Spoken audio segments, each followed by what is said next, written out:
लक्ष्मी जी ने मिठाई रख ली और मिठाई का डब्बा लेकर लक्ष्मी जी अपनी बहन से मिलने के लिए पीपल के पेड़ के नीचे आ गई।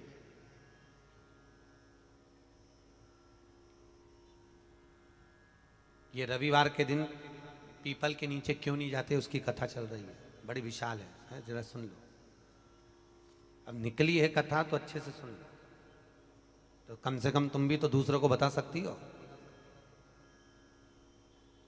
अब भगवान नारायण लक्ष्मी के साथ जैसी पीपल के वृक्ष के नीचे आए, आते से भगवान नारायण ने लक्ष्मी जी से कहा, लक्ष्मी तुम्हारी बहन बैठी है। लक्ष्मी जी ने मिठाई का डब्बा दिया।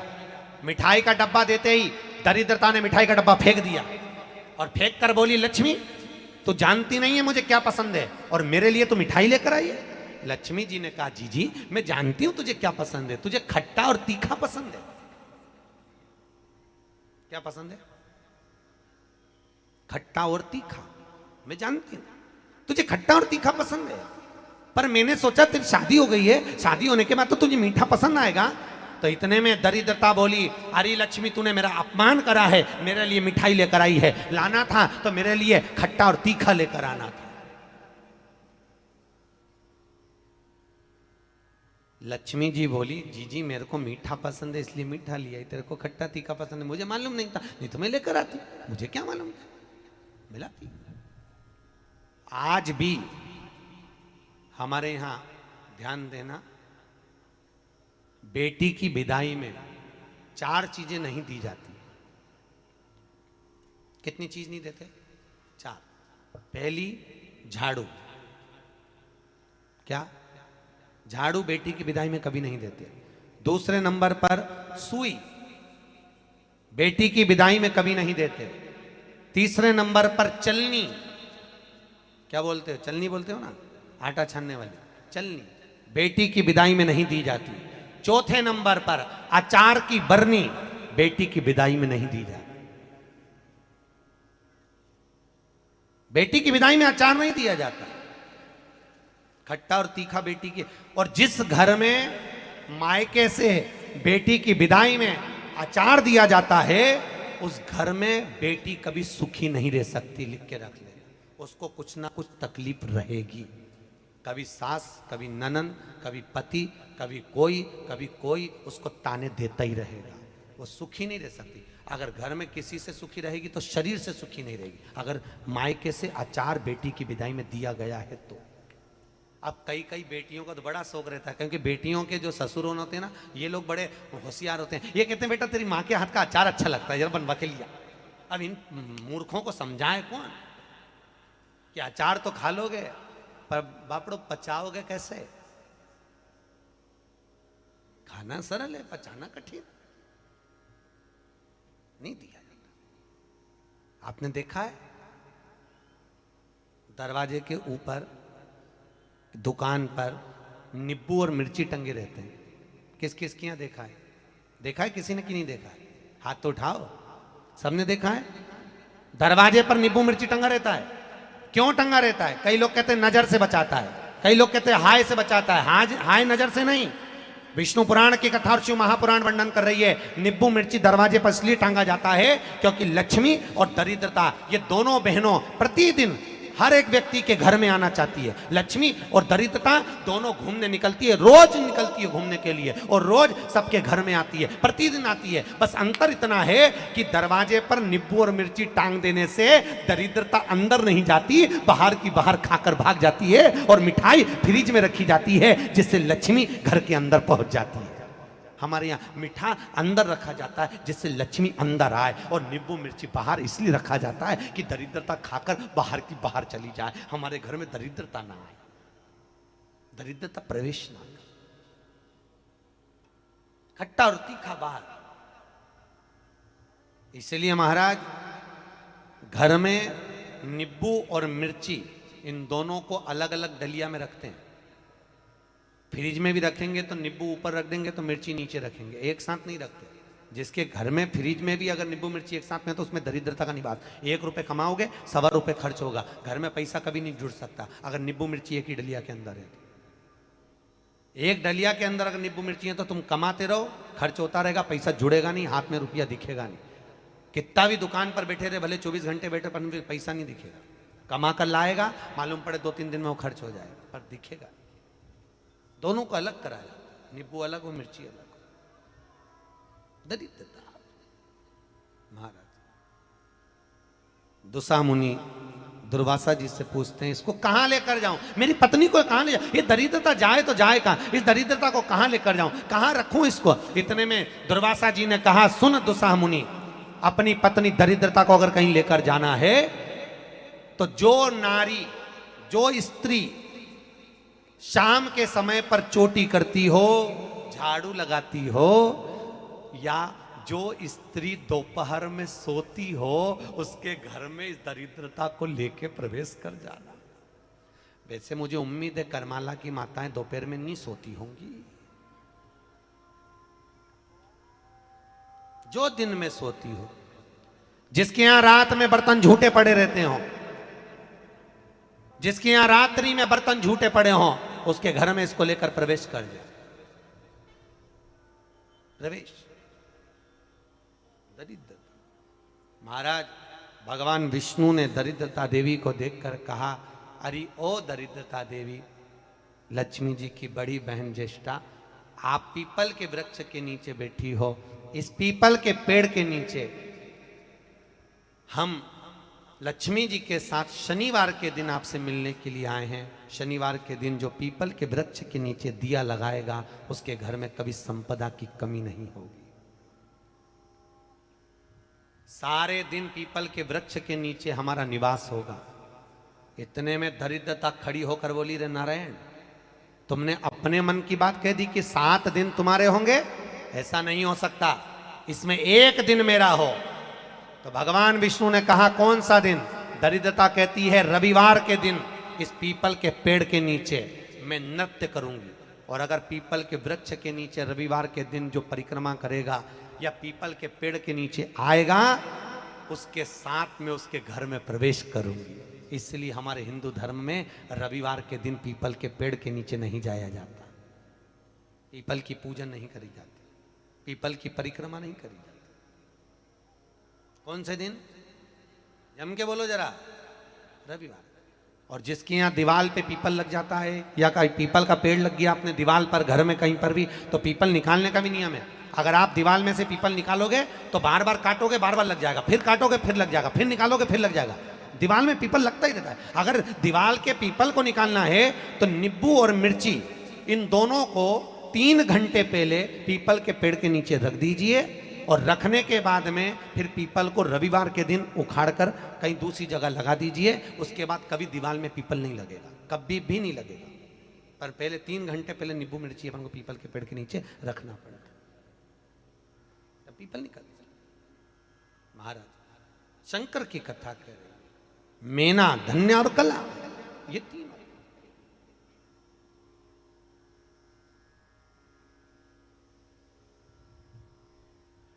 तीनों जा रही हैं, श्रापित हो गई। हमारा श्राप है, सनकादि कर रहे हैं, हमारा श्राप है, तुम तीनों के वस्त्र हमें लगे हैं, हम श्राप देते हैं, तुम मृत्यु लोक में जन्म लोगी। तीनों चरणों में पड़ गई, क्षमा करिए, हमसे गलती हो गई। तब तुरंत सनत कुमारों ने कहा, मृत्यु लोक में तुम तीनों जन्मोगी तो सरी, पर एक बात याद रखना, तुम तीनों के गोद में 3 देवियां खेलेंगी जो जगत का कल्याण करेंगी। और मेना की गोद में पार्वती खेली, धन्या सुनैना बनी, जिनकी गोद में सीता जी खेली, कला कीर्ति बनी, जिनकी गोद में राधा जी खेली। ये 3 देवियां। और महाराज माता पार्वती की गोद में, माता मेनावती की गोद में पार्वती जी विराजमान हैं। इतनी देर में देवऋषि नारद का आगमन हो रहा है। देवऋषि नारद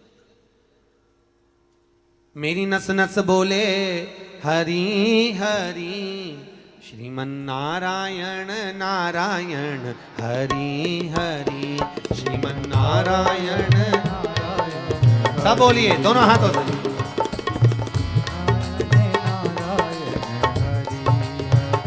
श्रीमन नारायण नारायण हरि हरि, श्रीमन नारायण नारायण हरि हरि, श्रीमन नारायण नारायण हरि हरि।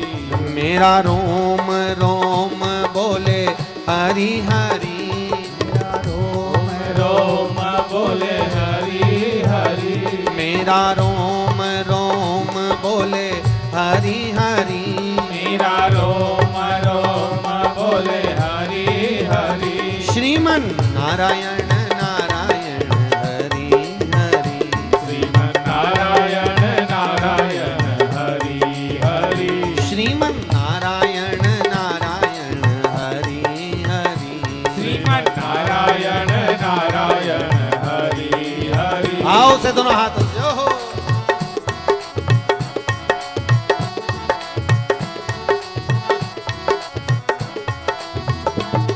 ओहो।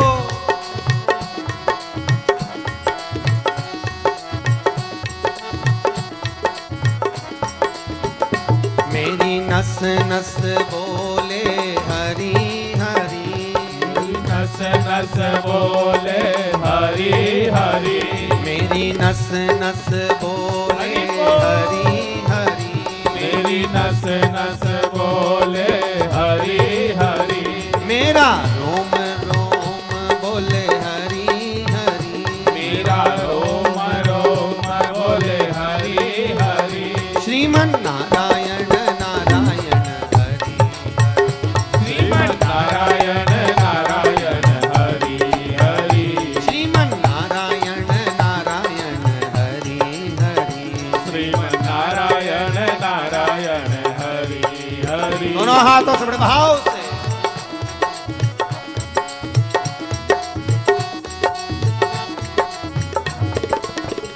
तुझ में नारायण नारायण हरि हरि, श्रीमन नारायण नारायण हरि हरि, तुझ में नारायण नारायण हरि हरि, तुझ में नारायण नारायण हरि हरि, मुझ में नारायण नारायण हरि हरि, मुझ में नारायण नारायण हरि हरि, सब में नारायण नारायण हरि हरि, सब में नारायण नारायण हरि हरि, सब में नारायण नारायण हरि हरि, सब में नारायण नारायण हरि हरि। जय हो।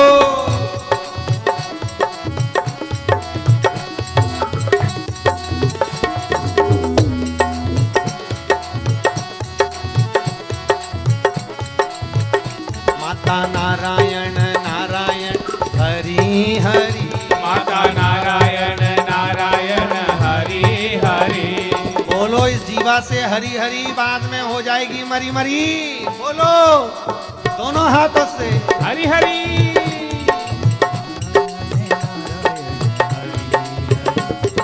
नारायण नारायण हरि हरि,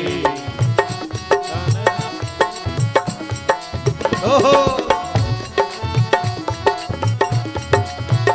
माता नारायण नारायण हरि हरि, माता नारायण नारायण हरि हरि, माता नारायण नारायण हरि हरि, माता नारायण नारायण हरि हरि, पिता नारायण नारायण हरि हरि, पिता नारायण नारायण हरि हरि, सब में नारायण नारायण हरि हरि, नारायण नारायण हरि हरि, सब में नारायण नारायण हरि हरि, सब में नारायण नारायण हरि हरि। ओहो।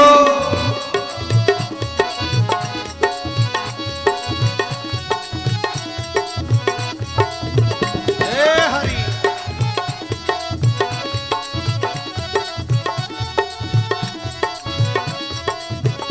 पृथ्वी नारायण नारायण हरि हरि, नारायण नारायण हरि हरि, अग्नि नारायण नारायण हरि हरि, अग्नि नारायण नारायण हरि हरि, जल नारायण नारायण हरि हरि, जल नारायण नारायण हरि हरि, जल नारायण नारायण हरि हरि, जल नारायण नारायण हरि हरि। जय हो।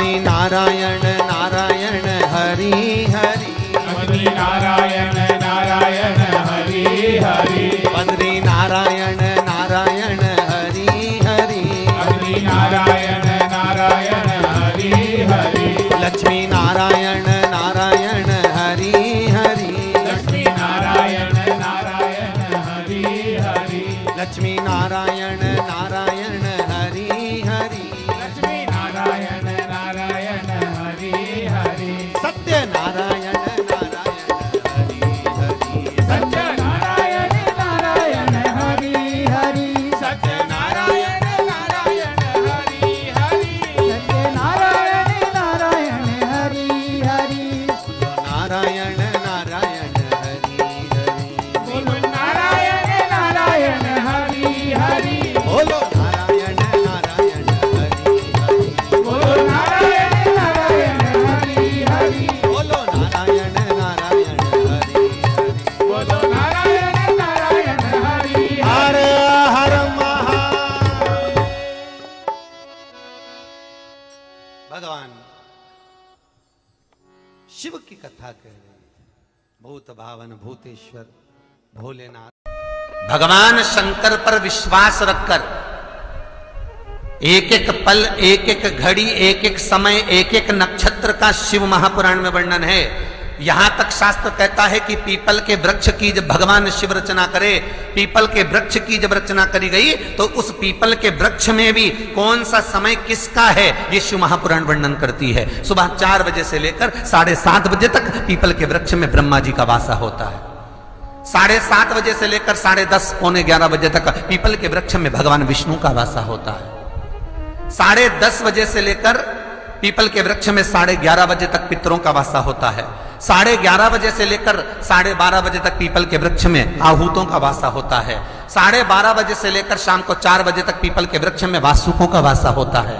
4 बजे से लेकर शाम को 7:30 बजे तक पीपल के वृक्ष में शंकर का वासा होता है। 7:30 बजे से लेकर 9:30 बजे तक पीपल के वृक्ष में कुबेर का वासा होता है। 9:30 बजे से लेकर फिर कुबेर के वृक्ष में अन्य देवों का वासा चालू हो जाता है। इसलिए हमारा हिंदू धर्म कहता है, हमारे शास्त्र कहते हैं कि पीपल के वृक्ष को जब पूजा जाता है, पीपल के वृक्ष की जब पूजन करी जाती है तो सुबह 10:30, 11, ज्यादा से ज्यादा 11:30, ज्यादा से ज्यादा 12, उसके पहले पीपल के वृक्ष की पूजन कर लेना चाहिए। क्यों? क्योंकि 11:30 बजे से लेकर 12:30 बजे तक पीपल के वृक्ष में पितरों का वासा रहता है, आहूतों का वासा रहता है, फिर वासुकों का वासा आता है।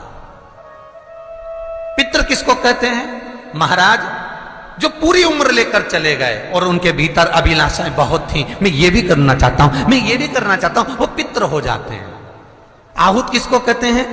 जिस माता के गर्भ में बच्चा जन्म ले और मर जाए, या 6 महीने का गर्भ धारण करने के बाद अवर्षण हो जाए, जीव पड़ने के बाद 6 महीने के बाद अगर बच्चा गर्भ में भी शांत हो जाता है, कुंवारी अवस्था में शांत हो जाता है, जिसका विवाह नहीं हुआ ऐसा बच्चा जब शांत हो जाता है, अधोगति में कोई मर जाता है, सुसाइड कर एक्सीडेंट में किसी भी रूप में मर जाता है तो वो आहूत कहलाता है। और बहुत ध्यान देना साहब, शिव महापुराण की कथा कहती है पितरों को भाग मिलता है, इसलिए पितृ तृप्त रहते हैं। नरेन ने बोला, लक्ष्मी आज शनिवार का दिन है जिस दिन अपन इस दरिद्रता से मिलने के लिए पीपल के पेड़ के नीचे आए हैं। हिंदू धर्म में ये दिन पीपल के वृक्ष के लिए पूजनीय होगा।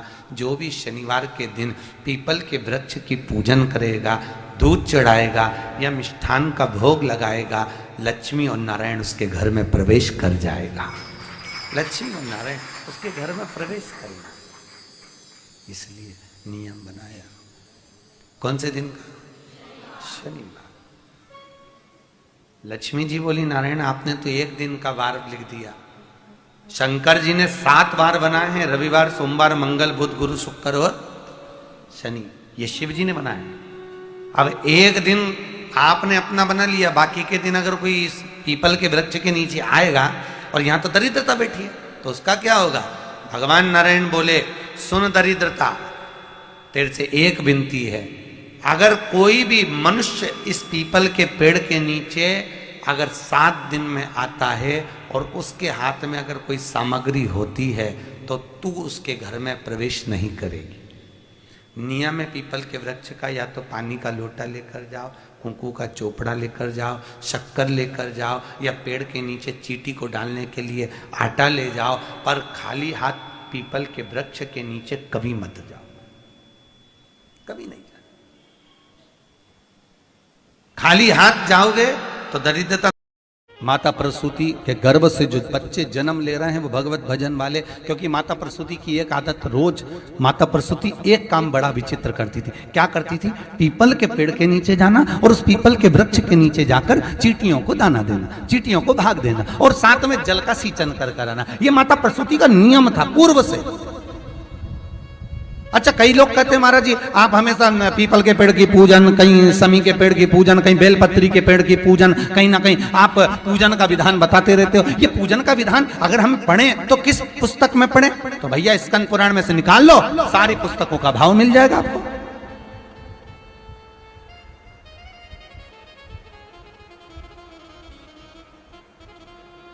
क्यों हमारे हिंदू धर्म में कहा गया कि आंवला नवमी पे आंवले की पूजन करो, दशा माता के दिन पीपल की पूजन करो? क्यों क्यों वर्णन कर, शास्त्र क्यों कहता है? उसका विधान यहां पर लिखा है। माता प्रसूति ने जितने बच्चों को जन्म दिया, 60 कन्या माता प्रसूति के गर्भ से जन्मी।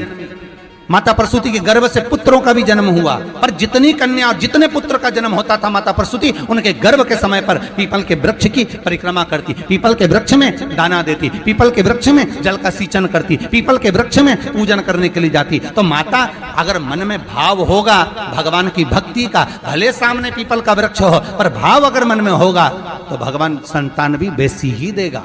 अब तुम्हारे मन में तो बस डॉक्टर ने कह दिया बेड रेस्ट है, रिमोट हाथ में लेके दिन भर टीवी, और टीवी में भी कथा नहीं, केवल वो नाटक, और नाटक में भी ऐसे ऐसे नाटक हो गए कि 24 घंटा कहीं ना कहीं की रोती मिले। जब देखो जब नाटक चालू हो ना तो पूरे नाटक में थोड़े ही दिन ऐसे आते हैं जिसमें नाटक के जो रोल करने वाले हैं वो मुस्कुराते हुए दिखेंगे, बाकी के समय तो रोते ही मिलेंगे। तो औलाद भी ऐसी पैदा हुई कि इनको गोदी में रखो तो चुप, नीचे सुलाओ तो पे करे। और कई कई बूढ़ी बूढ़ी माताएं तो फिर कह भी देती है हमारी भी 4 औलाद थी, हमने भी पाला, हमारे भी 6 बच्चे थे, हमने भी पाला। पर धन्य है री बहू तेरी औलाद, धन्य। कई कई माताएं कह देती है अपनी अपनी बहुओं से, और बहुओं को बड़ा बुरा लगता है कि बताओ हमारी सास ने कैसी बात कर दी। तो देखो एक सास के 5-5, 6-6, 7-7, 8-8 बच्चे होते थे, 4-4 बच्चे होते थे, सबका पालन करती थी, सबका देखती, ध्यान रखती, अकेली। सारे बच्चों का दूध देना, उनके वस्त्र चेंज करना, बदलना, भोजन देना, ये करना। बूढ़ी बूढ़ी माताओं पर जब पूछो तो सही। और आज के जमाने में ले दे के तो 2 औलाद, और किसी किसी की तो 1 ही, और वो भी ऐसी गजब। भगवान भगवान भगवान, हे द्वारकानाथ, सास भी सोचे अनोखी पैदा करी इसी ने। सास भी देवी देवता धोख लगाने जाए तो सबसे पहले सिर पे पल्लू लेके जय हो मेरी शीतला माता, गजब की पैदा करी। औलाद तो इसी ने पैदा करी, बाकी के सब ने तो यूं करी, इसी की हुई।